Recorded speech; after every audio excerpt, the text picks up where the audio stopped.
When Daisy came across the Johnson farm, she was looking for a home. The old man who used to feed her stopped coming one day, and she knew it was time to move on. She sat on top of the hill and looked down on the Johnsons' barnyard.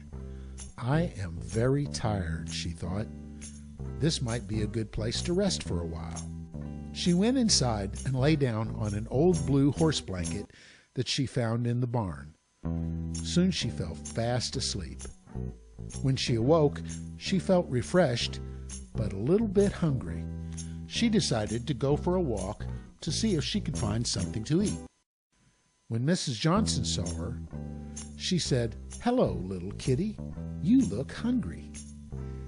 She went into the house and soon came back with a bowl full of food. This made Daisy very happy, so she purred and rubbed around Mrs. Johnson's legs. This is how cats say thank you to people. They would just tell them, but although cats understand humans perfectly, most humans don't speak cat.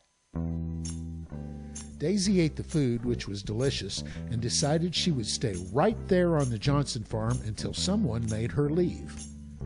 And no one ever did. About a month or so later, an amazing thing happened. Daisy went into the barn, lay down on that old blue horse blanket, and gave birth to 4 little kittens. There were 2 boys and 2 girls. One of the boys, Julius, and his sisters Clementine and Juice, looked a lot like their mother. They were kind of yellow, and kind of orange, and kind of striped. The other boy, Ricky, was a gray tabby cat like his daddy. Daisy put the kittens in an old fruit box for safekeeping. It seemed like every animal in the barnyard wanted to see the new arrivals. They all came by to check them out, and as they grew, all the animals helped Daisy keep an eye out for the kittens so they wouldn't get into trouble. As soon as they were old enough, Mrs. Johnson started giving the kittens solid food, and they grew very quickly. The kittens loved living on the farm. There were places to play and things to see. They could roll in a haystack or climb up a tree. There were fields to run through and time to waste. But their favorite thing was a good game of chase. They chased crickets and bugs. They chased their mother. They sprang out of hiding and tackled each other. They chased rabbits and squirrels and chipmunks and dogs. They chased cows and chickens and horses and frogs. They chased moles and birds and skunks once or twice.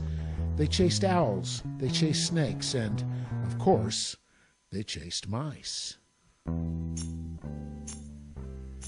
One day Julius hid in the straw, waiting for someone to come along so he could leap out of nowhere and tackle them. Before long, a mouse came strolling by. Now, it's normally very hard to surprise a mouse. Mice are very smart. They speak chicken and dog and pig and even goat, which is very difficult. Mice know almost everything that is going on, both in the barnyard and in the house, because mice are very sneaky, you see, and they can go almost anywhere. In fact, if you get to know some mice, you can find out all kinds of important stuff. This mouse was out to teach Julius a lesson he would never forget. Julius sprang out of the straw and yelled, "I am the king of the jungle, and I am going to eat you." The mouse said, "You'll have to catch me first," and ran toward an open door with Julius close behind. Now, no one can say for sure if it was the wind or if perhaps someone gave that old door a push. But it slammed shut just as Julius was running through it. "Ow, my tail! Meow!" cried Julius. "Look at my tail. It's all crooked." And indeed it was crooked, and it remained so for the rest of his life. "Let that be a reminder to you to never chase mice again," said the mouse.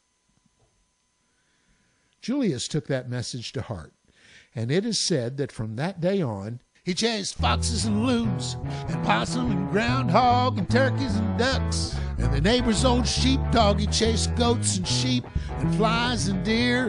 The horse finally told him to get out of here. He chased butterflies and geese, and even his tail, 'cause if he could find one, he'd chase a whale. He chased brother and sister all around the house, but never again did he chase a mouse.